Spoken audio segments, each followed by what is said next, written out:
देखो ये गल जिहड़ी हुण हो रही है ना भी दोबारा आपां मोर्चा ला लिया। पहला सानूं ये गल समझनी पऊ भी जे 6 सालां 'च इंसाफ नहीं दिता, इन्हां सरकारां ने सानूं इंसाफ नहीं दिता तो हुण क्यों देणगे? 6 साल हो गए ना। ये समझ के ही पंथ ने दरबार साहब जिहड़ा दोखी आया उहदा सौदा लाया क्योंकि इंसाफ नहीं मिलिया। सो सानूं भी हुण असीं लोकां ते मुड़ के दोष देण लग जांगे भी मोर्चा भी लाया, लोकां ने साथ नहीं दिता ते असीं पर खड़े कित्थे आ? खड़े उत्थे ही आ जिथे 6 साल पहलां खड़े सी। ਉਹੀ ਗੱਲ ਕਹਿ ਰਹੇ ਆ ਵੀ ਸਾਨੂੰ ਇਨਸਾਫ ਦਿਓ, ਜੋ ਸ਼੍ਰੀ ਗੁਰੂ ਗ੍ਰੰਥ ਸਾਹਿਬ ਦਾ ਨਿਰਾਦਰ ਹੋਇਆ ਉਹਦਾ ਇਨਸਾਫ ਦਿਓ ਤੇ ਜੋ ਸਾਡੇ ਸ਼ਹੀਦ ਹੋਏ ਆ ਸਿੰਘ ਉਹਨਾਂ ਦਾ ਇਨਸਾਫ ਦਿਓ। ਜਦੋਂ ਇਹਨਾਂ ਨੇ ਦਿੱਤਾ ਹੀ ਨਹੀਂ ਤੇ ਸਾਨੂੰ ਵੀ ਇਨੋਵੇਟਿਵ ਹੋਣਾ ਪਊਗਾ, ਕੋਈ ਨਵੀਂ ਗੱਲ ਲੈ ਕੇ ਆਉਣੀ ਪਊ ਤਾਂ ਹੀ ਲੋਕ ਸਾਥ ਦੇਣਗੇ, ਅਦਰਵਾਈਜ਼ ਲੋਕ ਵੀ ਨਹੀਂ ਸਾਥ ਦਿੰਦੇ। ਤੇ ਸਾਡਾ ਮੋਰਚੇ ਦਾ ਮਕਸਦ ਤਾਂ ਇਹੀ ਹੁੰਦਾ ਨਾ ਵੀ ਲੋਕਾਂ ਤੱਕ ਸਾਡੀ ਆਵਾਜ਼ ਜਾਵੇ ਤੇ ਲੋਕ ਉਸ ਆਵਾਜ਼ ਨੂੰ ਸਮਝ ਕੇ ਸਾਡੇ ਨਾਲ ਤੁਰਨ ਤੇ ਉਸ ਤੋਂ ਬਾਅਦ ਅਸੀਂ ਕੋਈ ਇਨਸਾਫ ਲੈ ਸਕੀਏ। ਹੁਣ ਜਦੋਂ ਪਹਿਲੀ ਐਡੀ ਵੱਡੀ ਮੂਵਮੈਂਟ ਖੜੀ ਸੀ, ਇੰਨਾ ਹੀ ਲੋਕ ਸੀ, ਜੇ ਉਦੋਂ ਨਹੀਂ ਇਨਸਾਫ ਮਿਲਿਆ ਉਸ ਤੋਂ ਬਾਅਦ ਲਗਾਤਾਰ ਜਿਹੜੀਆਂ ਇਨਵੈਸਟੀਗੇਸ਼ਨ ਦੀਆਂ ਇਹ SITs ਵੀ ਬਣਾਈਆਂ ਗਈਆਂ, ਉਹ ਜੱਜਸ ਨੇ ਜਿਹੜੇ ਰਿਟਾਇਰਡ ਜੱਜਸ ਸੀ ਉਹਨਾਂ ਨੇ ਹੈੱਡ ਕੀਤੀਆਂ, ਫਿਰ ਕੋਈ ਇਨਸਾਫ ਨਹੀਂ। ਹਰ ਦੋਸ਼ੀ ਜਿਹੜਾ ਬੇਅਦਬੀ ਕਰਦਾ ਉਹਨੂੰ ਛੱਡ ਦਿੱਤਾ ਜਾਂਦਾ ਇਹ ਕਹਿ ਕੇ ਵੀ ਉਹ ਤਾਂ ਕੋਈ ਉਹਦੇ ਮਾਨਸਿਕ ਕਿਸੇ ਤਰ੍ਹਾਂ ਦੀ ਪਰੇਸ਼ਾਨੀ ਸੀ, ਹੈ ਨਾ। ਸੋ ਮੰਦਬੁੱਧੀ ਆ। ਹੁਣ ਇਹ ਗੱਲ ਦੇਖੋ ਤੁਸੀਂ, ਸਾਰੀ ਇੰਟੈਲੀਜੈਂਸ ਇੱਕ ਪਾਸੇ, ਸਾਰੀ ਸਟੇਟ ਇੱਕ ਪਾਸੇ, ਪੁਲਿਸ ਇੱਕ ਪਾਸੇ ਉਹਨਾਂ ਕੋਲੇ, ਹੈ ਨਾ, ਸਾਰੀਆਂ IB ਰॉ ਸਭ ਇੰਟੈਲੀਜੈਂਸ ਏਜੰਸੀਜ਼ ਇੱਕ ਪਾਸੇ। ਜੇ ਉਹ ਵੱਡੇ ਵੱਡੇ ਜਿਹੜੇ ਇੰਟਰਪੋਲ ਰਾਹੀਂ ਵੱਡੇ ਵੱਡੇ ਜਿਹੜੇ ਕ੍ਰਿਮੀਨਲਸ ਆ ਉਹਨਾਂ ਨੂੰ ਬਾਹਰਲੇ ਦੇਸ਼ਾਂ 'ਚੋਂ ਲੈ ਆਉਂਦੇ ਆ ਤੇ ਇਹ ਸਰਕਾਰ ਤੁਹਾਨੂੰ ਲੱਗਦਾ ਵੀ ਸਟੇਟ ਕੋਲੇ ਕੋਈ ਇਨਫਰਾਸਟ੍ਰਕਚਰ ਹੀ ਹੈ ਨਹੀਂ ਵੀ ਸਾਨੂੰ ਦੋਸ਼ੀ ਨਾ ਲੱਭ ਕੇ ਦੇ ਸਕੇ। ਪਰ ਜਿਹੜੀ ਧਿਰ ਕਰਾ ਰਹੀ ਆ ਉਹ ਤੁਹਾਨੂੰ ਦੋਸ਼ੀ ਕਿੱਥੋਂ ਲੱਭ ਕੇ ਦੇ ਦੂ? ਸੋ ਇਹ ਪਾਲਿਸੀ ਸਟੇਟ ਦੀ ਆ, ਇਹ ਸਰਕਾਰ ਦੀ ਪਾਲਿਸੀ ਆ। ਸੋ ਇਸ ਕਰਕੇ ਸਾਡਾ ਉਹਨਾਂ ਤੋਂ ਇਨਸਾਫ ਮੰਗਣਾ ਵੀ ਗਲਤੀ ਆ। ਮੈਂ ਇੱਕ ਗੱਲ ਮੈਂ ਤੁਹਾਨੂੰ ਦੱਸਦਾ, ਅਸੀਂ ਇਹਦੇ ਤੇ ਬੈਠੇ ਆ ਨਾ, ਮੈਂ ਇਹ ਗੱਲ ਜਿਹੜੇ ਸਾਡੇ ਮੋਰਚੇ ਦੇ ਬੰਦੇ ਆ ਇਹਨਾਂ ਨਾਲ ਵੀ ਇਹੀ ਗੱਲ ਕਰਨਾ ਆ ਵੀ ਤੁਸੀਂ ਇਨਸਾਫ ਕਿਹਨਾਂ ਤੋਂ ਮੰਗ ਰਹੇ ਹੋ? ਜਿਹੜੇ ਦੋਸ਼ੀ ਆ ਉਹ ਕਿਵੇਂ ਤੁਹਾਨੂੰ ਇਨਸਾਫ ਦੇ ਦੂ? ਸੋ ਸਟਰਕਚਰ 'ਚ ਸਾਡੇ ਵੀ ਪ੍ਰੋਬਲਮ ਆ। ਸਾਨੂੰ ਤਾਂ ਇੱਥੇ ਹੁਣ ਲਿਖ ਕੇ ਲਾਉਣਾ ਚਾਹੀਦਾ ਵੀ ਤੁਸੀਂ ਸਾਨੂੰ ਇਨਸਾਫ ਨਹੀਂ ਦਿੱਤਾ, ਅਸੀਂ ਪਾਤਸ਼ਾਹੀ ਦਾਅਵੇ ਤੇ ਖੜੇ ਆ ਤੇ ਇਦੋਂ ਥੱਲੇ ਨਹੀਂ ਉਤਰਦੇ ਹੁਣ, ਕਿਉਂਕਿ ਤੁਹਾਡਾ ਸਟਰਕਚਰ ਤਾਂ ਫੇਲ ਹੋ ਗਿਆ। ਜਾਂ ਫਿਰ ਤੁਸੀਂ ਤੇ ਇਦੋਂ ਥੱਲੇ ਅਸੀਂ ਨਹੀਂ ਉਤਰਦੇ। ਇਹ ਨੈਰੇਟਿਵ ਅਸੀਂ ਪਿੰਡਾਂ 'ਚ ਵੀ ਲੈ ਕੇ ਜਾਵਾਂਗੇ, ਸੱਥਾਂ 'ਚ ਲੈ ਕੇ ਜਾਵਾਂਗੇ ਤੇ ਮੋਰਚੇ 'ਚ ਬਹਿ ਕੇ ਵੀ ਇਹ ਗੱਲ ਕਰਾਂਗੇ। ਅਸੀਂ ਆਪਦਾ ਨੈਰੇਟਿਵ ਵੀ ਲੈ ਕੇ ਜਾਣਾ ਹੁਣ। ਜਾਂ ਫਿਰ ਤੁਸੀਂ ਸਾਨੂੰ ਕੋਈ ਕਾਨੂੰਨ ਬਣਾ ਲੈਣ ਦਿਓ, ਆਪਦਾ ਇੱਕ ਕੋਰਟ ਬਣਾ ਲੈਣ ਦਿਓ ਤੇ ਆਪਦੀ ਪੁਲਿਸ ਬਣਾ ਲੈਣ ਦਿਓ, ਫਿਰ ਅਸੀਂ ਆਪਦਾ ਨਿਸ਼ਾਨਾ ਆਪੇ ਲੈ ਲਿਆ ਕਰਾਂਗੇ। ਫਿਰ ਅਸੀਂ ਕਿਸੇ ਦਾ ਸੌਦਾ ਨਹੀਂ ਲਾਉਂਦੇ, ਨਾ ਕੋਈ ਮੋਰਚਾ ਲਾਈਏ। ਜਿਹੜਾ ਕੋਈ ਆ ਕੇ ਬੇਅਦਬੀ ਕਰਨ ਦੀ ਕੋਸ਼ਿਸ਼ ਕਰੂਗਾ ਉਹਦਾ ਇਨਸਾਫ ਅਸੀਂ ਆਪਦੇ ਸਟਰਕਚਰ 'ਚੋਂ ਲੈ ਲਿਆ ਕਰਾਂਗੇ, ਜਾਂ ਫਿਰ ਸਾਨੂੰ ਉਹ ਅਧਿਕਾਰ ਦੇ ਦਿਓ। ਸੋ ਇਹ ਗੱਲਾਂ ਬਹੁਤ ਸੀਰੀਅਸ ਆ। ਸਾਨੂੰ ਕਈ ਵਾਰੀ ਇਹ ਲੱਗਦਾ ਵੀ ਲੋਕ ਨਹੀਂ ਸਾਥ ਦੇ ਰਹੇ, ਪਰ ਲੋਕਾਂ ਨੂੰ ਜਿਹੜੀ ਗੱਲ ਦੀ ਸਮਝ ਆਊਗੀ ਲੋਕ ਉੱਥੇ ਹੀ ਸਾਥ ਦੇਣਗੇ। ਸੋ ਸਾਨੂੰ ਵੀ ਇਨੋਵੇਟਿਵ ਹੋ ਕੇ ਚੱਲਣਾ ਪਊਗਾ। ਤੁਸੀਂ ਕਿਹਾ ਵੀ 6 ਸਾਲ ਬਾਅਦ ਇਨਸਾਫ ਨਹੀਂ ਮਿਲਿਆ, ਮੋਰਚਾ ਲਾਉਣਾ ਪੈ ਗਿਆ। ਮੋਰਚਾ ਤਾਂ ਆਪਾਂ ਲਾਤਾ, ਪਰ ਸਾਡਾ ਨੈਰੇਟਿਵ ਅੱਜ ਦਾ ਕੀ ਹੋਵੇ? ਗੱਲ ਤਾਂ ਉੱਥੇ ਆ ਨਾ, ਜਿਹੜਾ ਬਿਰਤਾਂਤ ਕੀ ਹੋਵੇ ਜਿਹਦੇ ਨਾਲ ਲੋਕ ਸਮਝਣ ਵੀ ਹਾਂ ਗੱਲ ਸਹੀ ਹੋ ਰਹੀ ਆ। ਲੱਗਦਾ ਹੈ ਸਿਆਸੀ ਪਾਰਟੀਆਂ ਨੂੰ ਮੁੱਦਾ ਬਣਾਤਾ ਇਲੈਕਸ਼ਨਾਂ ਵਾਸਤੇ। ਹਮੇਸ਼ਾ ਪਹਿਲੀ ਸਰਕਾਰ ਬਣੀ ਸੀ ਬੇਅਦਬੀ ਦੇ ਮੁੱਦੇ ਤੇ ਬਣੀ ਸੀਗੀ, ਇਹ ਇਨਸਾਫ ਦੇਵਾਂਗੇ। ਹੁਣ ਮੁੜ ਤੋਂ ਉਹੀ ਗੱਲਾਂ ਹੋ ਰਹੀਆਂ ਨੇ। ਅੱਜ ਲੁਧਿਆਣਾ 'ਚ ਬਲਾਸਟ ਹੋ ਜਾਂਦਾ ਹੈ, ਕੀ ਲੱਗਦਾ ਹੈ ਸਥਿਤੀ ਕਿੱਥੇ ਦੇਖਦੇ? ਦੇਖੋ ਗੱਲ ਜਿਹੜੇ ਲੁਧਿਆਣਾ 'ਚ ਹੁਣ ਬਲਾਸਟ ਹੋਇਆ, ਪਿੱਛੇ ਆਪਣੇ ਦਰਬਾਰ ਸਾਹਿਬ, ਸੱਚਖੰਡ ਸਾਹਿਬ ਕਿਸੇ ਨੇ ਬੇਅਦਬੀ ਕਰਨ ਦੀ ਕੋਸ਼ਿਸ਼ ਕੀਤੀ, ਇਹ ਸਾਰੀਆਂ ਗੱਲਾਂ ਜੁੜੀਆਂ ਹੋਈਆਂ। ਹੁਣ ਸਟੇਟ ਕੀ ਕਰ ਰਹੀ ਆ? ਸਟੇਟ ਇਹ ਗੱਲ ਕਰ ਰਹੀ ਆ ਵੀ ਇੱਥੇ ਪਹਿਲੀ ਗੱਲ ਤਾਂ ਇੱਕ ਜਿਹੜਾ ਖੌਫ ਦਾ ਮਾਹੌਲ ਪੈਦਾ ਕੀਤਾ ਜਾਵੇ ਤਾਂ ਕਿ ਉਸ ਤੋਂ ਬਾਅਦ ਅਸੀਂ ਇਹ ਗੱਲ ਵੀ ਲੈ ਕੇ ਆ ਸਕੀਏ ਵੀ ਇੱਥੇ ਪ੍ਰੈਜ਼ੀਡੈਂਟ ਰੂਲ ਲਾ ਦਿਓ ਤੇ ਅਸੀਂ ਉਸ ਤੋਂ ਬਾਅਦ ਸਿਚੁਏਸ਼ਨ ਨੂੰ ਕੰਟਰੋਲ ਕਿਵੇਂ ਕਰਨਾ। ਪ੍ਰੈਜ਼ੀਡੈਂਟ ਰੂਲ 'ਚ ਤਾਂ ਪਾਵਰ ਹੋਰ ਸੈਂਟਰਲਾਈਜ਼ ਹੋ ਗਈ ਨਾ। ਆ ਜਿਹੜੇ ਵੋਟਾਂ ਨੂੰ ਲੜੀ ਜਾਂਦੇ ਆ, ਇਹ ਵੋਟਾਂ ਵਾਲੇ ਤਾਂ ਇਹ ਤਾਂ ਖੇਡ ਹੀ ਕੁਛ ਨਹੀਂ, ਸੈਂਟਰ ਗੇਮ ਹੀ ਕੁਛ ਹੋਰ ਖੇਡ ਰਿਹਾ। ਡੀਪ ਸਟੇਟ ਗੇਮ ਜਿਹੜੀ ਖੇਡ ਰਹੀ ਆ ਉਹ ਇਹ ਖੇਡ ਰਹੀ ਆ ਵੀ ਇੱਥੇ ਅੱਜ ਜਿਹੜੀ ਸਿੱਖਾਂ ਦੀ ਇੱਕ ਪਾਸੇ ਤਾਂ ਅਪੀਜ਼ਮੈਂਟ ਕਰੋ ਇਸ ਕੌਮ ਦੀ, ਇਹਨਾਂ ਨੂੰ ਆਪਦੇ ਨਾਲ ਤੋਰੋ। ਉਹ ਨਾਲ ਤਾਂ ਤੁਰਨਗੇ ਜੇ ਇੱਥੇ ਖੌਫ ਦਾ ਮਾਹੌਲ ਪੈਦਾ ਹੋਊ ਤੇ ਅਸੀਂ ਬਦਨਾਮ ਇਹਨਾਂ ਨੂੰ ਹੀ ਕਰਾਂਗੇ ਤੇ ਇਹਨਾਂ ਨੇ ਕਹਿਣਾ ਸਾਨੂੰ ਨਹੀਂ ਬਦਨਾਮ ਨਾ ਕਰੋ ਤੇ ਅਸੀਂ ਤੁਹਾਡੇ ਨਾਲ, ਤੁਸੀਂ ਦੱਸੋ ਕੀ ਕਰਨਾ, ਮਾੜਾ ਮੋਟਾ ਸਾਨੂੰ ਜੋ ਵੀ ਕੁਝ ਦੇ ਲੈ ਕੇ ਅਸੀਂ ਤੁਹਾਡੇ ਨਾਲ ਆ। ਦੂਜੀ ਇਹਦੀ ਜਿਹੜੀ ਪਾਲਿਸੀ ਆ ਉਹ ਇਹ ਆ ਵੀ ਵੋਟਾਂ ਵਾਲਾ ਮਾਹੌਲ ਇੱਥੇ ਇਹ ਕਹਿ ਕੇ ਵੀ ਇੱਥੇ ਤਾਂ ਮਾਹੌਲ ਖਰਾਬ ਆ ਤੇ ਵੋਟਾਂ ਵਾਲਾ ਮਾਹੌਲ ਜਮਾਂ ਹੀ ਮਨਫੀ ਕਰਕੇ ਪ੍ਰੈਜ਼ੀਡੈਂਟ ਰੂਲ ਲਿਆਉਣ ਵਾਲੀ ਸਿਚੁਏਸ਼ਨ ਵੀ ਲੈ ਕੇ ਆਓ, ਤਾਂ ਕਿ ਅਸੀਂ ਮੁੰਡਿਆਂ ਨੂੰ ਘਰ ਚੋਂ ਕੱਢ UAPA ਲਾਲਾ ਜੇਲ੍ਹਾਂ 'ਚ ਸਿੱਟ ਕੇ ਤੇ ਉਹਨਾਂ ਤੇ ਤਸ਼ੱਦਦ ਕਰੀਏ। ਸਾਡੇ ਨਾਲ ਪਹਿਲਾਂ ਹੋਇਆ, ਸਾਡੇ ਤੇ ਤਾਂ ਰੂਲ ਹੀ ਬਦਲ ਦਿੰਦੇ ਆ ਨਾ ਇਹ। ਜੇ ਪ੍ਰੈਜ਼ੀਡੈਂਟ ਰੂਲ ਜਿੱਥੇ ਲੱਗਦਾ ਵਿਦਿਨ 6 ਮੰਥਸ ਉੱਥੇ ਇਲੈਕਸ਼ਨ ਕਰਾਉਣੇ ਹੁੰਦੇ ਆ, ਅਸੀਂ ਪ੍ਰੈਜ਼ੀਡੈਂਟ ਰੂਲ ਲਾ ਕੇ ਸਾਡੇ 5 ਸਾਲ ਤੱਕ ਕੁਝ ਨਹੀਂ ਇਲੈਕਸ਼ਨ। ਸੋ ਇਹ ਜਿਹੜਾ ਸਾਰਾ ਮਾਹੌਲ ਆ, ਇਹਨਾਂ ਨੂੰ ਇਹ ਗੱਲ ਸਮਝਣੀ ਚਾਹੀਦੀ ਆ ਵੀ ਤੁਸੀਂ ਸਾਨੂੰ ਹੁਣ ਬਦਨਾਮ ਤੇ ਪ੍ਰਵੋਕ ਕਰਨਾ ਬੰਦ ਕਰੋ। ਜੇ ਅੱਜ ਕਿਤੇ ਚਾਹੇ ਸ਼੍ਰੀ ਗੁਰੂ ਗ੍ਰੰਥ ਸਾਹਿਬ ਦੀ ਬੇਅਦਬੀ ਹੋ ਰਹੀ ਆ, ਚਾਹੇ ਭਗਵਤ ਗੀਤਾ ਦੀ ਬੇਅਦਬੀ ਹੋਈ, ਅਸੀਂ ਉਹ ਵੀ ਨਹੀਂ ਜਰਾਂਗੇ।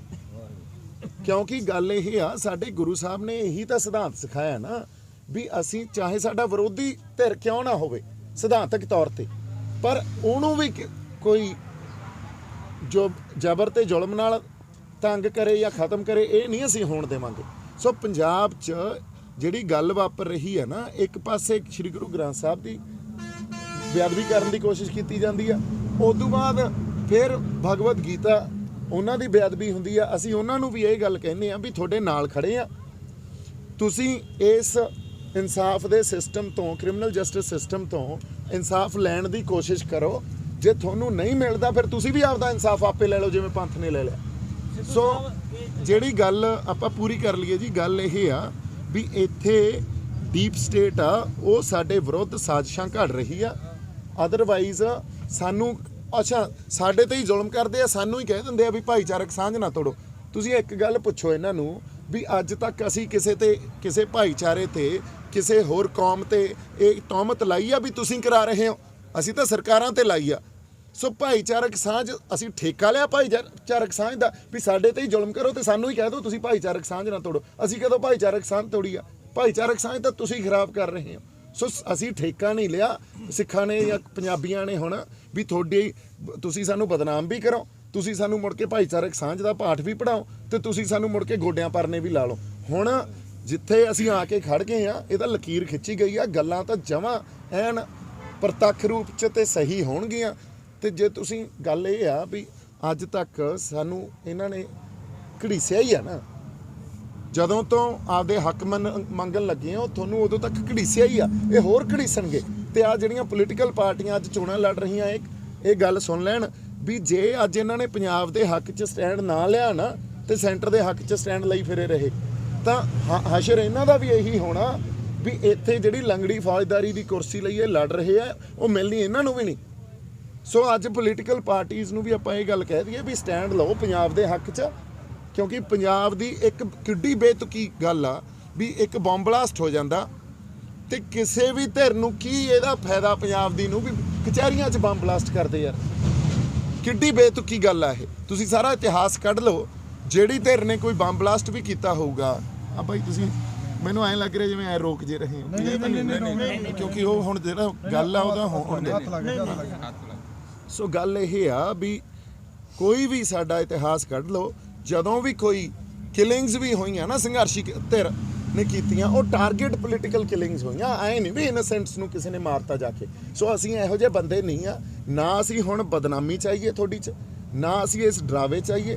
ਅੱਜ ਲੋੜ ਇਹ ਆ ਵੀ ਪੰਜਾਬ 'ਚ ਰਹਿਣ ਵਾਲੇ ਹਰ ਕਿਸੇ ਕੌਮ ਦੇ ਜਿਹੜੀ ਕੌਮ ਆ, ਉਹਨਾਂ ਨੂੰ ਜ਼ਰੂਰਤ ਆ ਵੀ ਪੰਜਾਬ ਦੇ ਹੱਕ 'ਚ ਆ ਕੇ ਖੜੇ ਹੋ। ਨਾ ਅਸੀਂ ਇਹ ਚਾਹੁੰਦੇ ਆ ਵੀ ਇੱਥੇ ਕੋਈ ਮਾਹੌਲ ਵਿਗੜੇ। ਇੱਥੇ ਲਾਅ ਐਂਡ ਆਰਡਰ ਬਹੁਤ ਬਾਕਮਾਲ ਅਸੀਂ ਰੱਖਾਂਗੇ, ਪਰ ਜੇ ਤੁਹਾਡਾ ਸਟਰਕਚਰ ਫੇਲ ਆ ਤਾਂ ਫਿਰ ਅਸੀਂ ਸਾਨੂੰ ਦੇ ਦਿਓ, ਅਸੀਂ ਬਣਾ ਲੈਂਦੇ ਆ ਲਾਅ ਐਂਡ ਆਰਡਰ ਤੇ ਬਣਾ ਕੇ ਦਿਖਾਉਣੇ ਆ ਤੁਹਾਨੂੰ। ਸਿੱਧੂ ਸਾਹਿਬ, ਜਿਵੇਂ ਇਲੈਕਸ਼ਨਾਂ ਦੇ ਨੇੜੇ ਆਪਾਂ ਗੱਲ ਕਰਦੇ ਹਾਂ, ਜਿਵੇਂ ਪਿਛਲੇ ਆਪਾਂ ਬਗਾੜੀ ਦੀ ਗੱਲ ਕਰ ਲਈਏ, ਉਦੋਂ ਵੀ ਇਲੈਕਸ਼ਨ ਨੇੜੇ ਸੀ, ਹੁਣ ਵੀ ਇਲੈਕਸ਼ਨਾਂ ਦੇ ਨੇੜੇ ਕੋਸ਼ਿਸ਼ ਕੀਤੀ ਹੈ ਤੇ ਸਿਆਸੀ ਪਾਰਟੀਆਂ ਤਾਂ ਇਹ ਕਹਿ ਰਹੀਆਂ ਏਜੰਸੀਆਂ ਦਾ ਕੰਮ ਆ, ਫਿਰ ਉਹ ਏਜੰਸੀਆਂ ਕੌਣ ਆ, ਕੌਣ ਪੈਦਾ ਕਰਦਾ? ਡੀਪ ਸਟੇਟ ਭਾਈ, ਇਹ ਸਮਝੋ ਤੁਸੀਂ ਸਿਰਫ ਆਪਦੀ ਮਾਨਸਿਕਤਾ ਜਿਹੜੀ ਰੱਖੀ ਆ ਉਹ ਪੋਲੀਟੀਕਲ ਪਾਰਟੀਆਂ ਤੱਕ ਰੱਖ ਲਈ ਵੀ ਬੀਜੇਪੀ, RSS, ਆ ਜਿਹੜੀ ਬੀਜੇਪੀ, ਕਾਂਗਰਸ, ਫਿਰ ਆਮ ਆਦਮੀ ਪਾਰਟੀ, ਫਿਰ ਆਪਣੇ ਇੱਥੇ ਜਿਹੜਾ ਹੋਰ ਸਾਡੀਆਂ ਖੇਤਰੀ ਪਾਰਟੀਆਂ ਆ, ਵੀ ਇਦੋਂ ਗਾਂ ਦੇਖਦੇ ਹੀ ਨਹੀਂ। ਦੇਖੋ ਜਿਹੜੀਆਂ ਇੱਕ ਮਿੰਟ ਜਿਹੜੀਆਂ ਗੱਲਾਂ ਵਾਪਰ ਰਹੀਆਂ ਉਹਨੂੰ ਸਮਝੋ। ਜਿਹੜੀ ਸਟੇਟ ਆ ਨਾ, ਕੋਈ ਵੀ ਦੇਸ਼ ਆ, ਉਹ ਕੌਣ ਚਲਾਉਂਦਾ? ਉਹ ਡੀਪ ਸਟੇਟ ਚਲਾਉਂਦੀ ਆ। ਪੋਲੀਟੀਕਲ ਪਾਰਟੀਆਂ ਦੇ ਪਿੱਛੇ ਇੱਕ ਡੀਪ ਸਟੇਟ ਬੈਠੀ ਆ। ਡੀਪ ਸਟੇਟ ਕੀ ਹੁੰਦੀ ਆ? ਸਟੇਟ ਹੁੰਦੀ ਆ ਇੰਸਟੀਟਿਊਟਸ, ਇੰਟੈਲੀਜੈਂਸ ਏਜੰਸੀਜ਼, ਉਹਦਾ ਜਿਹੜਾ ਕਾਨੂੰਨੀ ਢਾਂਚਾ, ਉਹਦਾ ਇਲੈਕਸ਼ਨ ਕਮਿਸ਼ਨ, ਉਹ ਇੱਥੇ ਜਿਹੜੀਆਂ ਆਪਾਂ ਇਲੈਕਸ਼ਨ ਕਮਿਸ਼ਨ ਤੋਂ ਬਾਅਦ ਸਾਡੇ ਕੋਲੇ ਆ ਜਿਹੜੀ IB ਰॉ ਸਭ ਇਹ ਸਟੇਟ ਇਹ ਬੁਲਾ ਕੇ ਸਟੇਟ ਬਣਦੀ ਹੈ ਇੱਕ।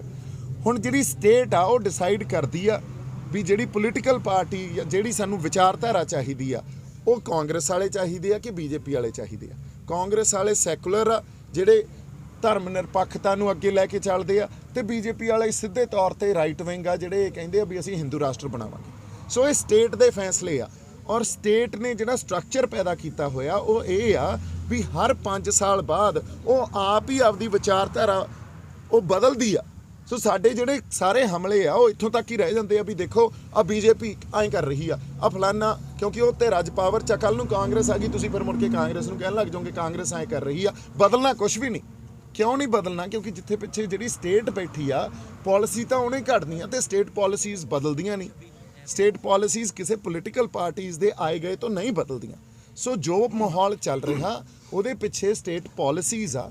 ਜਦੋਂ ਤੱਕ ਸਟੇਟ ਪਾਲਿਸੀਜ਼ ਨਹੀਂ ਬਦਲਣਗੀਆਂ ਇਹ ਮਾਹੌਲ ਐਂ ਚੱਲਦਾ ਰਹੂ ਤੇ ਐਂ ਨਿਘਾਰ ਆਉਂਦਾ ਰਹੂ। ਸਾਨੂੰ ਸਿਰਫ ਇੱਕ ਭਰਮ ਪੈਦਾ ਕਰਤਾ, ਤੇ ਉਸ ਭਰਮ 'ਚ ਸਾਡੇ ਬੰਦੇ ਆਉਂਦੇ ਆ ਵੀ ਪਾਰਟੀਆਂ ਤੋਂ ਬਾਅਦ ਅਸੀਂ ਦੇਖ ਹੀ ਨਹੀਂ ਸਕਦੇ, ਪਾਰਟੀਆਂ ਤੋਂ ਪਰਾਂ ਦੇਖ ਹੀ ਨਹੀਂ ਰਹੇ ਅਸੀਂ ਵੀ ਹੁੰਦਾ ਗੱਲ ਕਿੱਥੋਂ ਵਾਪਰਦੀ ਆ ਤੇ ਸਾਰੀ ਖੇਡ ਕਿੱਥੋਂ ਰਚੀ ਜਾਂਦੀ ਆ।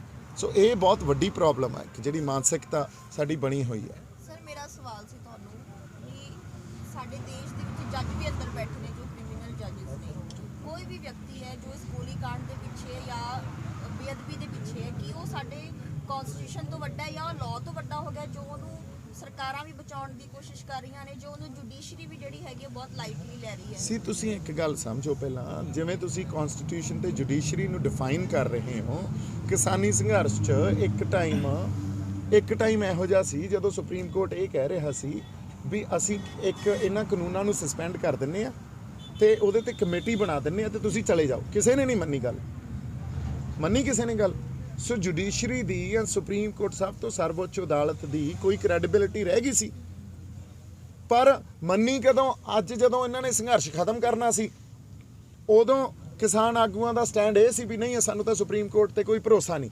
ਅੱਜ ਲਖੀਮਪੁਰ ਖੇੜੀ 'ਚ ਜਿਹੜਾ ਘਟਨਾ ਵਾਪਰੀ, ਬੰਦਿਆਂ ਦੀ ਸਾਡਿਆਂ ਦੀ ਜਾਨ ਗਈ, ਉਹਨਾਂ ਨੇ ਮਿੱਥ ਕੇ ਮਾਰੇ, ਉਹਦੇ ਤੇ ਸੁਪਰੀਮ ਕੋਰਟ ਇਹ ਕਹਿ ਰਿਹਾ ਵੀ ਅਸੀਂ ਮੋਨੀਟਰ ਕਰ ਰਹੇ ਹਾਂ, ਕੋਈ ਨਹੀਂ ਤੁਸੀਂ ਜਾਓ ਤੇ ਅਸੀਂ ਮੋਨੀਟਰ ਕਰਾਂਗੇ। ਤੇ ਕਿਸਾਨ ਆਗੂ ਕਹਿੰਦੇ ਠੀਕ ਆ। ਮਤਲਬ ਇਹਨਾਂ ਦਾ ਸਟੈਂਡ ਦੇਖ ਲਓ, ਪਹਿਲਾਂ ਤਾਂ ਆਪਦੀ ਕਨਵੀਨੀਅੰਸ ਦੇ ਹਿਸਾਬ ਨਾਲ ਇਹਨਾਂ ਨੇ ਸਟੈਂਡ ਹੀ ਬਦਲਤਾ। ਅੱਜ ਸੁਪਰੀਮ ਕੋਰਟ ਤੇ ਭਰੋਸਾ ਕਰ ਰਹੇ ਆ ਤੇ ਉਦੋਂ ਸੁਪਰੀਮ ਕੋਰਟ ਤੇ ਕੋਈ ਭਰੋਸਾ ਨਹੀਂ ਸੀ ਇਹਨਾਂ ਨੂੰ। ਅੱਜ ਕੀ ਹੋ ਰਿਹਾ, ਉੱਥੇ ਕੀ ਵਾਪਰੀ ਗੱਲ? ਹੁਣ ਜਿਹੜੇ ਬੰਦਿਆਂ ਨੇ ਸਾਡੇ ਬੰਦੇ ਮਾਰੇ ਸੀ ਲਖੀਮਪੁਰ ਖੇੜੀ ਵਾਲੇ, ਉਹਨਾਂ ਤੇ 304A ਦਾ ਮੁਕੱਦਮਾ ਪਾਤਾ ਜਦੋਂ ਬਣਦੀ 302 ਸੀ। ਐਕਚੁਅਲੀ ਤੇ 300 ਐਂਡ 302 ਬਣਦੀ ਸੀ, murder and punishment for murder. ਉਹਦੇ ਤੇ murder by way of negligence ਦਾ ਜਿਹੜਾ ਮੁਕੱਦਮਾ ਪਾਤਾ, ਚਾਰजेस ਇਹ ਫਰੇਮ ਕਰਨਗੇ। ਇਹਦਾ ਮਤਲਬ ਸਭ ਕੁਝ ਮਿਲੀ ਭੁਗਤਾ। ਸੋ ਕ੍ਰੈਡੀਬਿਲਿਟੀ, ਜਦੋਂ ਸਟਰਕਚਰ ਦੀ ਕ੍ਰੈਡੀਬਿਲਿਟੀ ਖਤਮ ਹੋ ਜੇ ਉਦੋਂ ਤੁਸੀਂ ਕਹਿੰਦੇ ਹੋ ਵੀ ਸਾਡੇ ਕਨਸਟੀਟਿਊਸ਼ਨ ਤੋਂ ਵੱਡੇ ਹੋ ਗਏ। ਜਦੋਂ ਕਨਸਟੀਟਿਊਸ਼ਨ ਬਣਾਉਣ ਵਾਲੇ ਉਹਨਾਂ ਨੂੰ ਪਨਾਹ ਦੇ ਰਹੇ ਆ, ਫਿਰ ਕਨਸਟੀਟਿਊਸ਼ਨ ਕੀ ਕਰੂਗੀ? ਹੱਲ ਕੀ ਹੈ ਜੀ ਇਹਨਾਂ ਚੀਜ਼ਾਂ ਦਾ? ਸੋ ਤੁਸੀਂ ਸਟਰਕਚਰ ਨੂੰ ਚੈਲੰਜ ਕਰੋ। ਜਦੋਂ ਤੱਕ ਤੁਸੀਂ ਸਟਰਕਚਰ ਨੂੰ ਚੈਲੰਜ ਨਹੀਂ ਕਰਦੇ, ਜਦੋਂ ਤੱਕ ਤੁਸੀਂ ਆਹ ਵੇਖ ਲਓ ਜਿਹੜਾ ਵੀ ਆਉਂਦਾ ਇਹ ਕਹਿ ਦਿੰਦਾ ਵੀ ਜੀ ਦੇਖੋ ਅਸੀਂ ਸਕੂਲ ਸਹੀ ਕਰ ਲਓ, ਸਾਡੇ ਸਰਕਾਰੀ ਸਕੂਲਾਂ 'ਚ ਪੜ੍ਹਾ ਲਓ, ਸਿਹਤ ਸੇਵਾਵਾਂ ਸਰਕਾਰੀ ਜਿਹੜੇ ਹਸਪਤਾਲ ਠੀਕ ਕਰ ਲਓ। ਇਹ ਜਿਹੜਾ ਸੋਸ਼ਲਿਸਟਿਕ ਜਿਹੜਾ ਗੱਲ ਆ ਨਾ, ਇਹ ਤਾਂ ਗੱਲ ਸਹੀ ਵਾਪਰਦੀ ਆ ਜਾਂ ਤਾਂ ਇਫੈਕਟਿਵ ਹੁੰਦੀ ਆ ਜੇ ਸਟਰਕਚਰ ਠੀਕ ਹੋਵੇ। ਜਦੋਂ ਤੁਸੀਂ ਇਹ ਵੇਖੋ ਵੀ 17 ਸਾਲਾਂ 'ਚ ਤੁਹਾਨੂੰ ਇੱਕ ਵੀ ਇਮਾਨਦਾਰ MLA ਹੀ ਨਹੀਂ ਮਿਲਿਆ।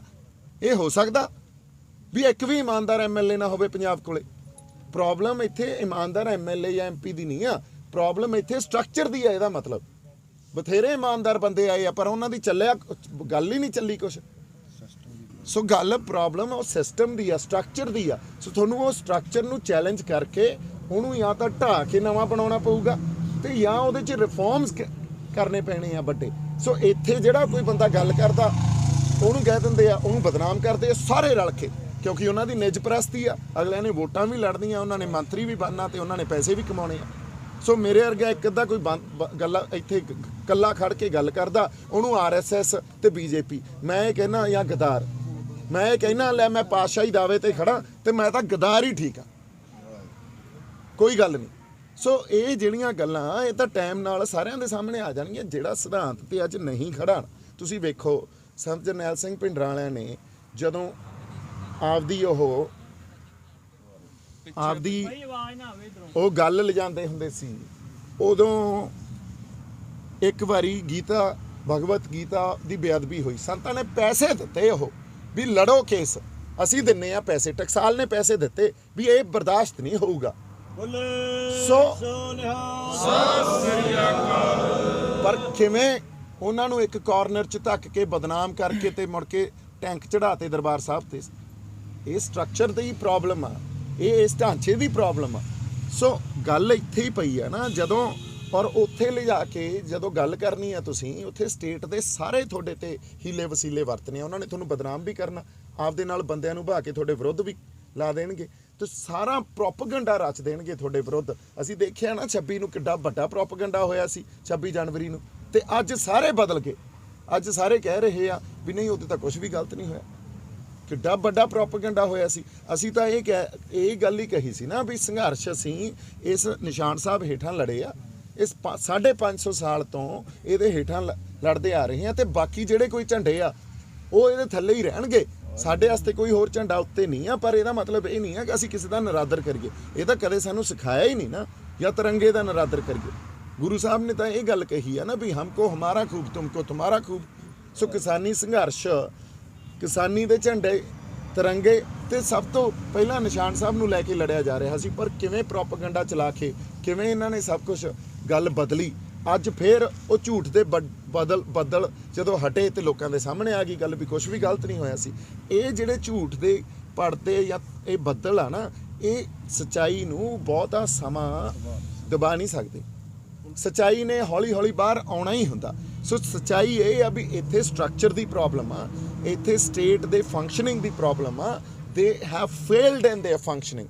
ਤੇ ਜਿਹੜਾ ਉਹਨੂੰ ਕੁਐਸਚਨ ਕਰਦਾ, What about judiciary? see, that's what I'm saying. When we are talking about state, judiciary is an organ of state. It's just one organ. Like democracy, there are 4 pillars, right? Judiciary is one of the pillar. Now judiciary ਚ ਵੀ ਜਿਹੜੇ ਬੰਦੇ ਬੈਠੇ ਆ ਆਪਣੇ, ਉਹ ਬੜੇ ਕਈ ਇਮਾਨਦਾਰ ਜੱਜਸ ਬੈਠੇ ਆ, ਪਰ ਪ੍ਰੋਬਲਮ ਆ ਲਿਮਿਟੇਸ਼ਨਸ ਆ ਉਹਨਾਂ ਕੋਲੇ। ਲਿਮਿਟੇਸ਼ਨਸ ਇਹ ਆ ਵੀ ਉਹਨਾਂ ਨੂੰ ਸਰਵਾਈਵ ਹੀ ਨਹੀਂ ਕਰਨ ਦਿੰਦੇ ਉੱਥੇ। ਜੇ ਉੱਥੇ ਉਹਨਾਂ ਨੇ ਸਰਵਾਈਵ ਕਰਨਾ ਇਮਾਨਦਾਰ ਰਹਿ ਕੇ, ਇਮਾਨਦਾਰ ਟੂਵਰਡਸ ਡੈਮੋਕ੍ਰੇਸੀ, ਟਰੂ ਡੈਮੋਕ੍ਰੇਸੀ, ਉਹ ਇਹ ਗੱਲ ਸਮਝਦੇ ਆ ਵੀ ਸਿੱਖ ਆ ਨਾ ਜਿਹੜੀ, ਉਹ ਇੱਕ ਵੱਖਰੀ ਕੌਮ ਆ। ਹੁਣ ਗੁਰੂ ਗ੍ਰੰਥ ਸਾਹਿਬ ਨੇ ਜਿਹੜਾ ਦਰਜਾ ਗੁਰੂ ਗ੍ਰੰਥ ਸਾਹਿਬ ਦਾ ਗੁਰੂ ਦਾ, ਲਿਵਿੰਗ ਗੁਰੂ ਦਾ, ਉਹ ਸੁਪਰੀਮ ਕੋਰਟ ਨੇ ਵੀ ਦਿੱਤਾ ਹੋਇਆ, ਰਾਈਟ? ਪਰ ਤੁਸੀਂ ਇਹ ਗੱਲ ਕਹਿ ਕੇ ਪ੍ਰਚਾਰਦੇ ਹੋ ਵੀ ਇਹ ਤਾਂ ਇੱਕ ਕਿਤਾਬ ਆ ਜਾਂ ਇੱਕ ਧਾਰਮਿਕ ਗ੍ਰੰਥ ਆ, ਤੇ ਫਿਰ ਉੱਥੇ ਆ ਕੇ ਇੱਕ ਸਟੇਟ ਪਾਲਿਸੀ ਦੇ ਅਧੀਨ ਤੁਸੀਂ ਸਾਡੇ ਤੇ ਹਮਲੇ ਕਰਾਉਣੇ ਹੋ। ਮੁੜ ਕੇ ਜਦੋਂ ਤੁਸੀਂ ਸਾਡੇ ਤੇ ਹਮਲੇ ਕਰਾਉਣੇ ਹੋ, ਫਿਰ ਸਿੱਖ ਕੀ ਕਰਦੇ ਆ? ਫਿਰ ਸਿੱਖ ਆਪਦੇ ਸਿਧਾਂਤਾਂ ਤੇ ਅਕੋਰਡਿੰਗਲੀ ਰਿਐਕਟ ਕਰਦੇ ਆ। ਗੱਲ ਤਾਂ ਡਾਇਵਰਸਿਟੀ ਦੀ ਆ ਨਾ, ਕਿਉਂਕਿ ਸਿੱਖ ਇਹ ਕਹਿੰਦੇ ਆ ਵੀ ਅਸੀਂ ਤੁਹਾਡੇ ਤੋਂ ਕੋਈ ਵੈਲੀਡੇਸ਼ਨ ਨਹੀਂ ਲੈਣੀ, ਤੁਹਾਡੇ ਤੋਂ ਅਸੀਂ ਇਹ ਨਹੀਂ ਸਹੀ ਕਹਾਉਣਾ ਵੀ ਦੇਖੋ ਕਿੰਨੇ ਚੰਗੇ ਬੰਦੇ ਆ, ਅਸੀਂ ਗੁਰੂ ਤੋਂ ਸਹੀ ਕਹਾਉਣਾ। ਇਹੀ ਗੱਲ ਪੰਥ ਕਹਿੰਦਾ ਨਾ ਵੀ ਮੇਰਾ ਰੁੱਸੇ ਨਾ ਕਲੰਗੀਆਂ ਵਾਲਾ ਜੱਗ ਭਾਵੇਂ ਸਾਰਾ ਰੁੱਸ ਜੇ। ਸੋ ਤੁਸੀਂ ਸਾਨੂੰ ਜੋ ਮਰਜ਼ੀ ਕਹੀ ਜਾਓ, ਪਾਪੀ ਕਹੀ ਜਾਓ, ਸਾਨੂੰ ਫਰਕ ਹੀ ਨਹੀਂ ਪੈਂਦਾ। ਸਾਡਾ ਗੁਰੂ ਸਾਨੂੰ ਪਾਪੀ ਕਹਿੰਦਾ ਕਿ ਧਰਮੀ ਕਹਿੰਦਾ, ਸਾਨੂੰ ਫਰਕ ਉੱਥੇ ਪੈਂਦਾ। ਫਿਰ ਪੰਥ ਜਦੋਂ ਆਪਦੇ ਫੈਸਲੇ ਆਪ ਕਰਦਾ, ਫਿਰ ਤੁਸੀਂ ਕਹਿੰਦੇ ਹੋ ਦੇਖੋ ਜੀ ਇਹ ਤਾਂ ਲਿੰਚਿੰਗ ਹੋ ਗਈ, ਇਹ ਤਾਂ ਕਾਨੂੰਨ ਨੂੰ ਆਪਦੇ ਹੱਥ 'ਚ ਲੈ ਲਿਆ। ਤੁਸੀਂ ਸਮਝੋ, ਬੰਦਾ ਆਪ ਭੇਜਦੇ ਹੋ, ਅਸੀਂ ਤਾਂ ਨਹੀਂ ਕਿਤੇ ਜਾ ਕੇ ਮਾਰਤਾ। ਹੁਣ ਉਹ ਬੰਦਾ ਆਪਦੀ ਇਹ ਜਦੋਂ ਦਰਬਾਰ ਸਾਹਿਬ ਸਭ ਤੋਂ ਮੁਕੱਦਸ ਸਥਾਨ ਤੇ ਜਾ ਕੇ ਬੇਅਦਬੀ ਕਰਨ ਦੀ ਕੋਸ਼ਿਸ਼ ਕਰੂਗਾ, ਇਹਦਾ ਮਤਲਬ ਉਹ ਮੌਤ ਨੂੰ ਚੁਣ ਕੇ ਹੀ ਆਇਆ ਨਾ, ਤੇ ਉਹਦਾ ਦਾਤ ਬਖਸ਼ੀ ਜਾਂਦੀ ਹੈ ਦਰਬਾਰ ਸਾਹਿਬ ਤੋਂ। ਕੀ ਪਤਾ ਉਹਨੇ ਮੌਤ ਮੰਗੀ ਹੋਵੇ, ਉਹਨੂੰ ਮਿਲ ਗਈ। ਸੋ ਜਿਹੜੀ ਦਾਤ ਤੁਸੀਂ ਮੰਗੋਗੇ ਉਹ ਦਰਬਾਰ ਸਾਹਿਬ ਤੋਂ ਮਿਲ ਜੂਗੀ। ਤੇ ਸਾਡੇ ਤਾਂ ਇਹ ਇਤਿਹਾਸ 'ਚ ਪਈਆਂ ਗੱਲਾਂ, ਅੱਜ ਜੇ ਤੁਸੀਂ ਇਤਿਹਾਸ ਨੂੰ ਦੇਖਦੇ ਹੋ, ਉਹ ਗੱਲਾਂ ਤੁਹਾਨੂੰ ਠੀਕ ਲੱਗਦੀਆਂ ਤੇ ਇਹ ਗੱਲਾਂ ਤੁਹਾਨੂੰ ਗਲਤ ਲੱਗਦੀਆਂ। ਗਲਤ ਜਦੋਂ ਬਾਬਾ ਦੀਪ ਸਿੰਘ ਨੇ, ਜਦੋਂ ਮੁਗਲਾਂ ਨੇ ਕਹਿਤਾ ਸੀ ਵੀ ਇਹਨਾਂ ਨੇ ਦਰਬਾਰ ਸਾਹਿਬ ਨਹੀਂ ਵੜਨ ਦੇਣਾ ਇਹਨਾਂ ਨੂੰ, ਸਿੱਖਾਂ ਨੂੰ, ਉਹਨਾਂ ਨੇ ਬਾਣੀ ਲਿਖਦੇ ਲਿਖਦੇ ਖੰਡਾ ਚੱਕ ਲਿਆ ਸੀ ਤੇ ਉਧਰ ਨੂੰ ਹੋ ਗਏ ਸੀ, ਤੇ ਅਸੀਂ ਉਹਨਾਂ ਨੂੰ ਮੱਥਾ ਟੇਕਦੇ ਹਾਂ, ਨਤਮਸਤਕ ਹੁੰਨੇ ਆ ਜਾ ਕੇ, ਰਾਈਟ? ਜਦੋਂ ਮੱਸਾ ਰੰਗੜ ਦਾ ਸਿਰ ਦਰਬਾਰ ਸਾਹਿਬ ਦੇ ਗੇਟ ਤੇ ਲਾਇਆ ਗਿਆ ਸੀ, ਸਿੰਘਾਂ ਨੇ ਸੋਧਾ ਲਾਇਆ ਸੀ, ਸੁੱਖਾ ਸਿੰਘ ਮਹਿਤਾਬ ਸਿੰਘ ਨੇ, ਉਦੋਂ ਉਹਨਾਂ ਨੂੰ ਵੀ ਆਪਾਂ ਕਿਹਾ ਚੜ੍ਹਦੀ ਕਲਾ ਹੋ ਗਈ ਖਾਲਸੇ ਦੀ। ਅੱਜ ਤੁਹਾਨੂੰ ਕਈ ਬੰਦਿਆਂ ਨੂੰ ਲੱਗਦਾ ਹੋਣਾ ਵੀ ਦੇਖੋ ਇਹਨਾਂ ਨੇ ਕਾਨੂੰਨ ਆਪਦੇ ਹੱਥ 'ਚ ਲੈ ਲਿਆ। ਆਉਣ ਵਾਲੇ 20 ਸਾਲਾਂ 'ਚ ਇਹ ਵੀ ਚੜ੍ਹਦੀ ਕਲਾ ਹੀ ਖਾਲਸੇ ਦੀ ਹੋਈ ਆ। ਇਹ ਕਾਨੂੰਨ ਕੋਈ ਹੱਥ 'ਚ ਨਹੀਂ ਲਿਆ ਗਿਆ।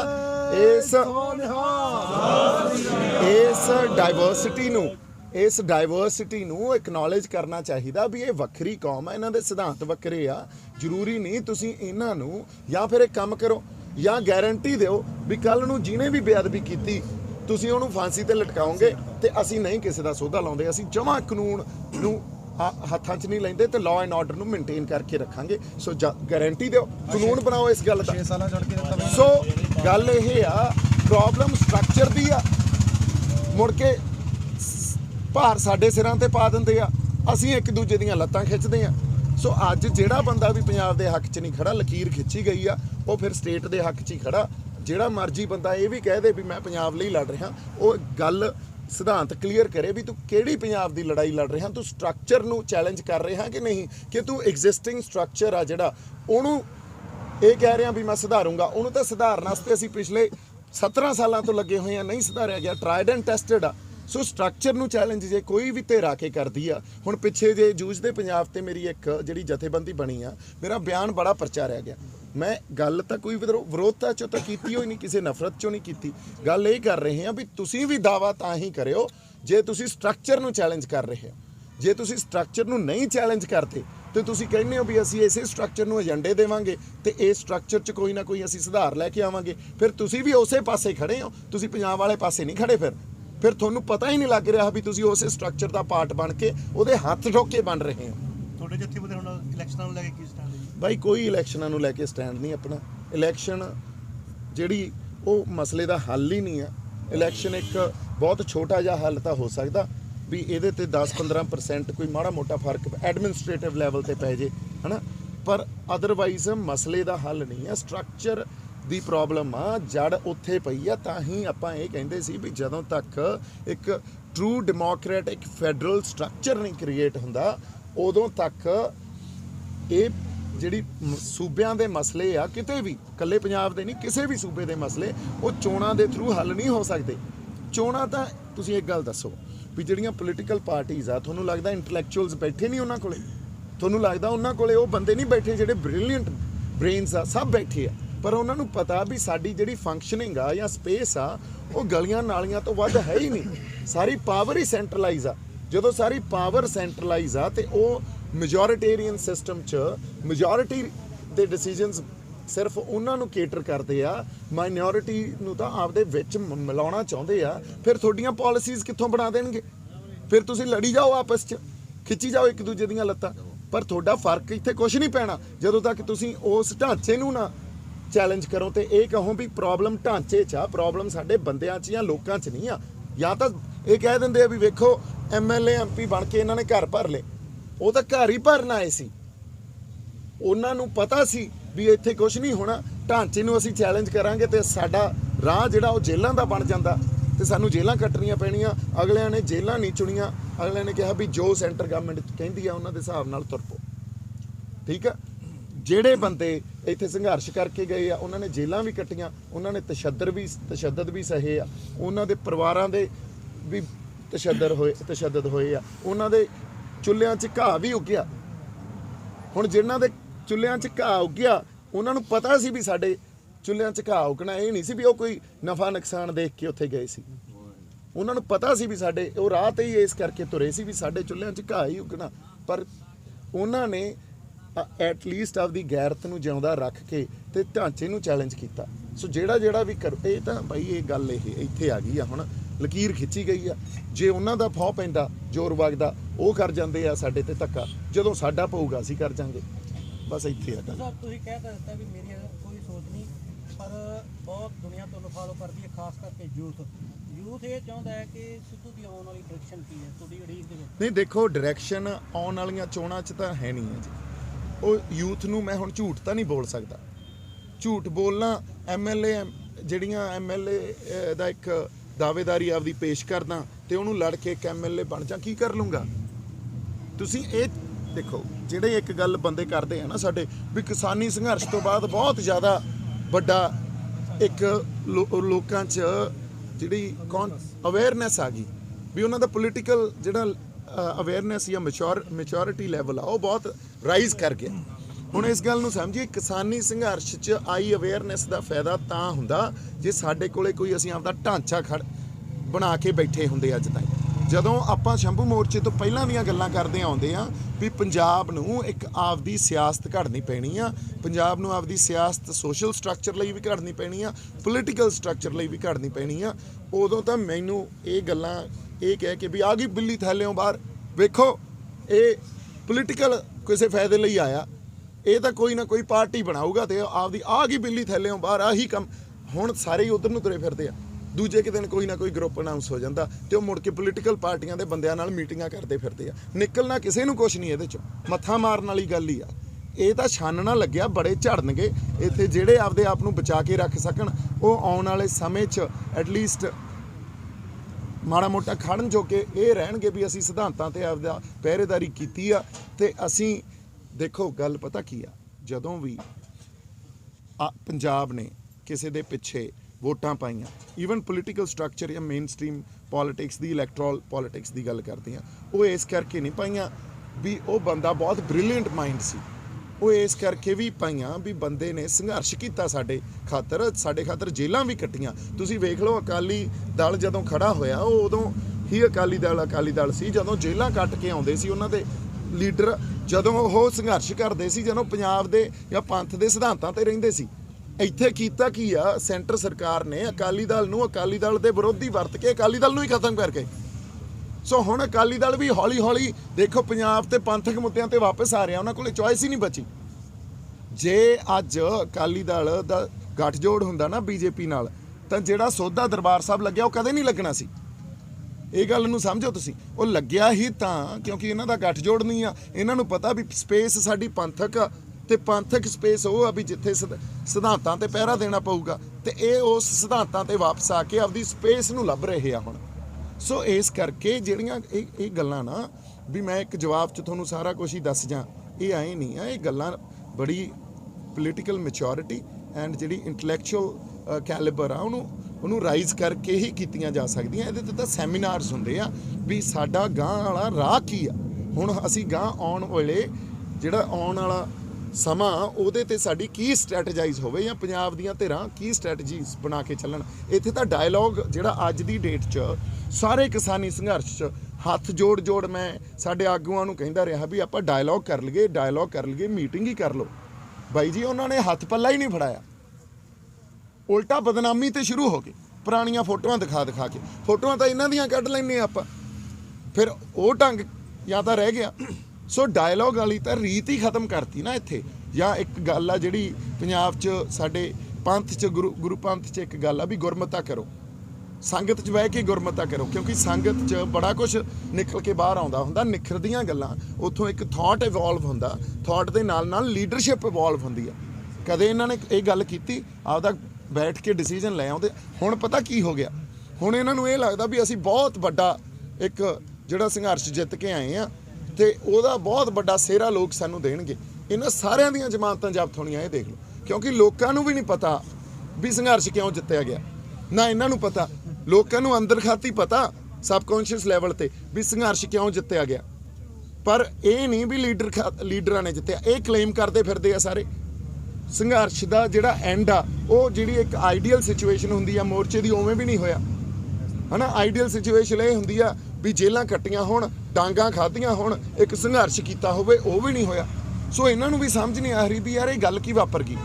ਇਹਦੇ ਪਿੱਛੇ ਜਿਹੜੀ ਗੱਲ ਆ ਉਹ ਬਹੁਤ ਵੱਡੀ ਕਨਸਪੀਰੇਸੀ ਆ, ਪਰ ਗੱਲ ਇਹ ਵੀ ਹੋਈ ਆ ਵੀ ਪੋਜ਼ਿਟਿਵਿਟੀ ਇੰਨੀ ਆ ਗਈ ਵੀ ਲੋਕਾਂ ਨੇ ਪੰਥ ਨੂੰ ਸਿਹਰਾ ਦੇਤਾ ਵੀ ਗੁਰੂ ਸਾਹਿਬ ਅਗਵਾਈ ਕਰ ਰਹੇ ਸੀ। ਇਹਨਾਂ ਨੇ ਤਾਂ ਚਿੱਠੀਆਂ ਲਿਖਤੀਆਂ ਸੀ ਵੀ ਇਦੋਂ ਘੱਟ ਗੱਲ ਤੇ ਅਸੀਂ ਮੰਨਦੇ ਹਾਂ ਤੇ ਅਸੀਂ ਆ ਜਾਓ ਸਾਡੇ ਨਾਲ ਬੈਠੋ। ਉਹ ਬੈਠੇ ਵੀ ਨਹੀਂ। ਬੈਠੇ ਕਦੋਂ ਤੱਕ ਸੀ? 26 ਤੱਕ, ਜਦੋਂ ਤੱਕ ਅਸਲ ਸੰਘਰਸ਼ ਲੜ ਰਹੇ ਸੀ ਅਸੀਂ।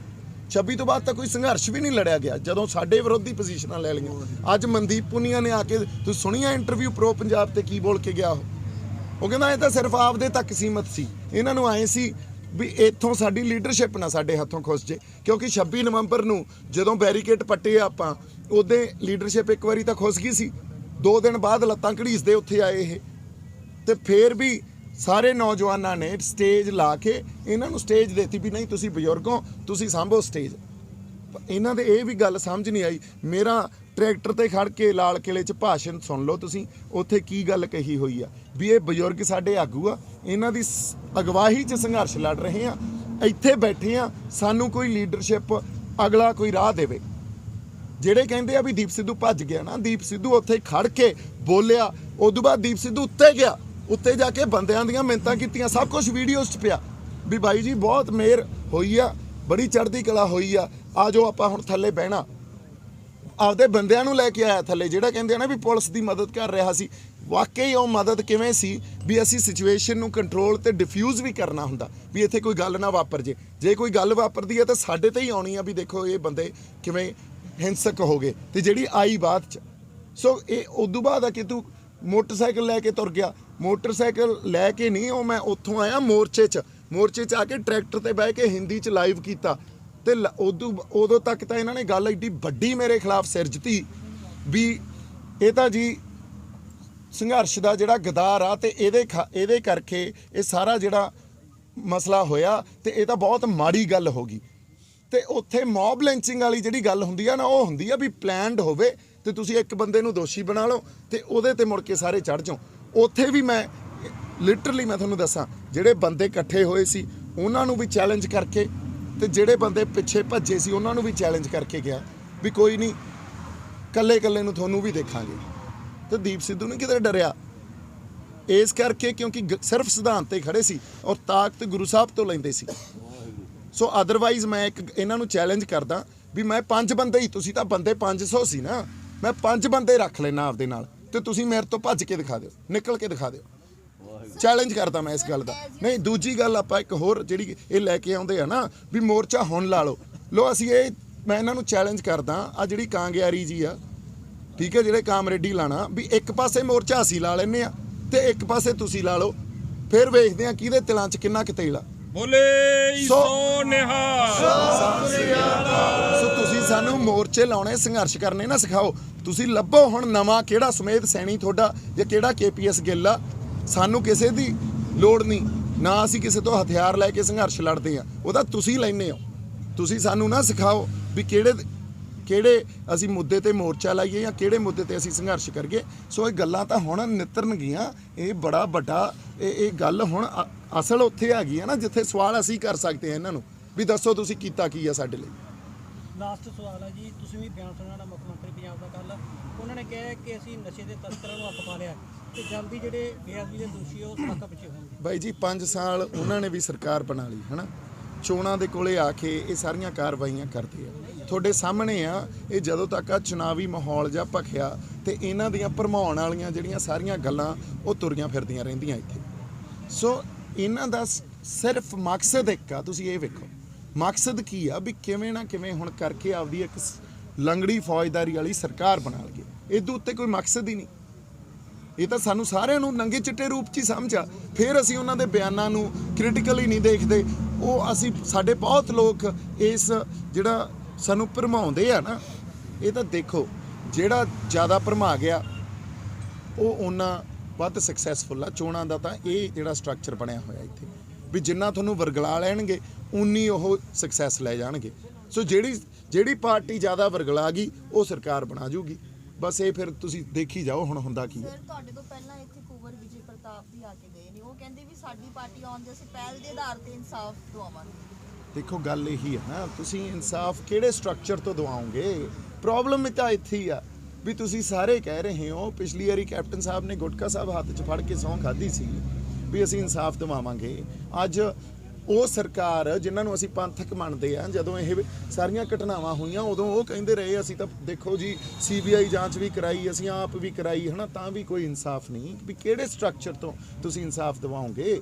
ਜਿਹੜੇ ਸਟਰਕਚਰ ਦੇ ਵਿੱਚ ਰਹਿ ਕੇ ਤੁਸੀਂ ਇਨਸਾਫ ਦਿਵਾਓਗੇ ਉਹਦੀ ਤਾਂ ਪਾਲਿਸੀ ਆ ਵੀ ਇਹ ਸਭ ਕੁਝ ਕਰਨਾ, ਫਿਰ ਤੁਹਾਨੂੰ ਇਨਸਾਫ ਕਿੱਥੋਂ ਮਿਲ ਜੂਗਾ?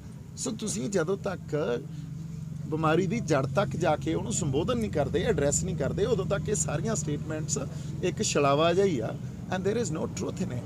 ਇਸ ਸੁਖਰਾਜ ਨੇ ਕਿਹਾ ਕਿ ਅਸੀਂ ਜਿਹੜਾ ਬੇਅਦਬੀ ਵਿੱਚ ਚੋਣਾਂ ਦਾ ਮੁੱਦਾ ਇਸ ਵਾਰ ਨਹੀਂ ਮੰਨ ਦੇਵਾਂਗੇ, ਪਰ ਜਿੱਥੇ ਹੁਣ ਸਿੱਧੂ ਸਾਹਿਬ ਪਹਿਲਾਂ ਆਏ ਆ, ਅੱਜ ਕੁੰਵਰ ਜੀ ਆਏ ਆ, ਉਹ ਤਾਂ ਫਿਰ ਆਪ ਦਾ ਤੁਸੀਂ ਉਹਨਾਂ ਨੂੰ ਕਿਵੇਂ ਮੰਨਦੇ ਹੋ? ਭਾਈ ਉਹ ਸੁਖਰਾਜ ਦੇ ਕਹਿਣ ਤੇ ਕੀ ਮਤਲਬ? ਕੋਈ ਸੁਖਰਾਜ ਦੀ ਸਟੇਟਮੈਂਟ 'ਚ ਵਿਚਾਰੇ 'ਚ ਕੀ ਗੱਲ ਆ ਉਹਦੇ 'ਚ ਮੈਨੂੰ ਦੱਸੋ। ਉਹ ਤਾਂ ਇੱਕ ਵਿਸ਼ਫੁਲ ਥਿੰਕਿੰਗ ਆ ਸੁਖਰਾਜ ਦੀ, ਜਿਹੜੀ ਉਹਦੇ ਅੰਦਰ ਇੱਕ ਭਾਵਨਾ ਪਈ ਆ ਨਾ, ਉਹ ਉਹਨੂੰ ਰਿਪਰੈਜ਼ੈਂਟ ਕਰ ਰਿਹਾ। ਪਰ ਸਾਨੂੰ ਪਤਾ ਨਾ ਇਹ ਮਿਲੀਅਨਸ ਆਫ ਰੁਪੀਜ਼ ਸਪੈਂਡ ਕਰ ਰਹੀਆਂ ਇਲੈਕਸ਼ਨ ਜਿਹੜੀਆਂ ਪਾਰਟੀਆਂ ਆ, ਕਿੰਨਾ ਪੈਸਾ, ਕਿੱਡਾ ਵੱਡਾ ਏਜੰਡਾ ਜੇ ਉਹਨਾਂ ਨੇ ਬਣਾਉਣਾ ਹੋਵੇ ਇਹ ਏਜੰਡਾ ਉਹ ਬਣਾ ਲੈਣਗੇ, ਅਸੀਂ ਰੋਕਾਂਗੇ ਕਿਵੇਂ? ਸਾਡੇ ਕੋਲੇ ਕੀ ਰਿਸੋਰਸਸ ਆ? ਸਾਡੇ ਕੋਲੇ ਕੁਝ ਗੱਲ ਹੈ ਜਿਸ ਕਰਕੇ ਅਸੀਂ ਕਿਸੇ ਚੀਜ਼ ਨੂੰ ਰੋਕ ਸਕੀਏ? ਤੇ ਲੋਕ ਹੰਬੇ ਪਏ ਆ ਕਿਸਾਨੀ ਸੰਘਰਸ਼ ਤੋਂ ਬਾਅਦ। ਅਗਲੇ ਨੂੰ ਆਏ ਆ ਵੀ ਯਾਰ ਹੁਣ ਥੋੜਾ ਜਿਹਾ ਸਾਨੂੰ ਮਾੜਾ ਮੋਟਾ ਸਾਹ ਵੀ ਦਿਓ ਅਗਲੇ ਮੋਰਚੇ ਤੋਂ ਪਹਿਲਾਂ। ਇੱਕ ਸਿਚੁਏਸ਼ਨ ਨੂੰ ਵੀ ਤਾਂ ਸਮਝੀਏ ਨਾ ਅਸੀਂ।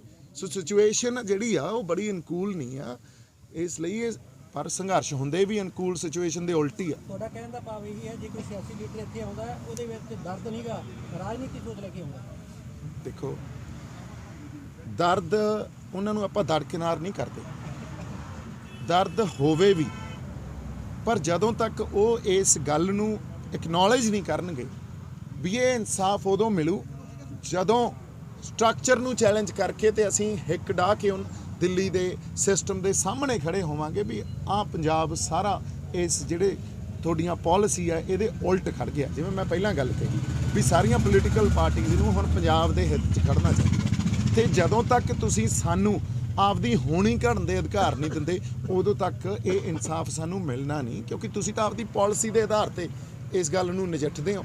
ਸਾਡੀ ਜਿਹੜੀ ਦੇਖੋ ਇਹਦੀ ਸਭ ਤੋਂ ਵੱਡੀ ਜਿਹੜੀ ਗੱਲ ਆ ਨਾ ਉਹ ਸਾਨੂੰ ਸਮਝਣ ਦੀ ਜ਼ਰੂਰਤ ਆ। ਜਿਹੜਾ ਪੰਜਾਬ ਆ ਨਾ ਉਹ ਇੱਕ ਸੈਪਰੇਟ ਨੈਸ਼ਨੈਲਿਟੀ ਦਾ ਹੋਮਲੈਂਡ ਆ। ਸੋ ਜਦੋਂ ਇਹ ਗੱਲ ਸੈਪਰੇਟ ਨੈਸ਼ਨੈਲਿਟੀ ਦਾ ਹੋਮਲੈਂਡ ਆ ਨਾ, ਤੇ ਉਸ ਨੈਸ਼ਨੈਲਿਟੀ ਨੇ ਜਾਂ ਉਸ ਖਿੱਤੇ 'ਚ ਰਹਿੰਦੇ ਹੋਏ ਇੱਥੋਂ ਦੇ ਲੋਕਾਂ ਨੇ ਮਿਲ ਕੇ ਯੂਨੀਅਨ ਆਫ ਇੰਡੀਆ ਕ੍ਰੀਏਟ ਕੀਤਾ। ਤੁਸੀਂ ਸਟਰਕਚਰ ਸਮਝੋ ਇਸ ਦੇਸ਼ ਦਾ, ਇਹ Union of India, union of different nationalities have come together, so we made one union. So ਇਹਦਾ ਮਤਲਬ ਵੱਖ-ਵੱਖ ਖਿੱਤੇ ਇੱਕ ਸੈਪਰੇਟ ਨੈਸ਼ਨੈਲਿਟੀ ਦਾ ਹੋਮਲੈਂਡ ਰਹੇ ਆ, ਤੇ ਉਹ ਐਸਪੀਰੇਸ਼ਨ ਉਹਨਾਂ 'ਚ ਮਰਦੀ ਨਹੀਂ। ਉਹ ਕੱਲੀ ਐਸਪੀਰੇਸ਼ਨ ਨਹੀਂ ਆ, ਉਹਨਾਂ ਦਾ action, reaction and way of thinking ਵੀ ਉੱਥੋਂ ਇਨਫਲੂਐਂਸਡ ਹੁੰਦਾ। ਸੋ ਇਹਦਾ ਮਤਲਬ ਇੱਥੇ ਜਿਹੜੀ ਡਾਈਵਰਸਿਟੀ ਪਈ ਆ, ਇੱਥੇ ਜਿਹੜੀ ਐਥਨਿਸਿਟੀ ਪਈ ਆ, ਜਦੋਂ ਤੱਕ ਤੁਸੀਂ ਉਹਨੂੰ ਐਕਨੋਲੇਜ ਨਹੀਂ ਕਰਦੇ ਇੱਥੇ ਕੌਨਫਲਿਕਟ ਤੇ ਇਸ ਤਰ੍ਹਾਂ ਦੀਆਂ ਕੰਪਲੈਕਸ ਸਿਚੁਏਸ਼ਨਸ ਪੈਦਾ ਹੁੰਦੀਆਂ ਰਹਿਣੀਆਂ। ਸੋ ਇਸੇ ਕਰਕੇ ਸੈਂਟਰਲਾਈਜੇਸ਼ਨ ਆਫ ਪਾਵਰ ਨੂੰ, ਜਾਂ ਇਹ ਜਿਹੜੀ ਇੰਨੀ ਪਾਵਰ ਨੂੰ ਸੈਂਟਰਲਾਈਜ਼ ਕਰਕੇ ਪਾਲਿਸੀਆਂ ਵੀ ਉੱਥੋਂ ਘੜਦੇ ਆ, ਉਹਨੂੰ ਚੈਲੰਜ ਕਰਨਾ ਪਊਗਾ। ਜਿਹੜਾ ਉਹਨੂੰ ਚੈਲੰਜ ਕਰਕੇ ਇੱਥੇ ਬਹਿ ਕੇ ਕਹਿੰਦਾ ਇਨਸਾਫ ਦਿਵਾਉਂਗਾ ਉਹੀ ਸੱਚਾ ਬੰਦਾ। ਜਿਹੜਾ ਉਹਨੂੰ ਚੈਲੰਜ ਕਰਕੇ ਇਹ ਨਹੀਂ ਕਹਿ ਰਿਹਾ ਵੀ ਮੈਂ ਤੁਹਾਡੇ ਨਾਲ ਆ ਤੇ ਇਨਸਾਫ ਦਿਵਾਉਂਗਾ, ਉਹ ਫਿਰ ਅਧੂਰਾ ਸੱਚ ਗੱਲ ਕਰ ਰਿਹਾ। ਅਧੂਰਾ ਸੱਚ ਤਾਂ ਪੂਰੇ ਝੂਠ ਤੋਂ ਵੀ ਖਤਰਨਾਕ ਹੁੰਦਾ।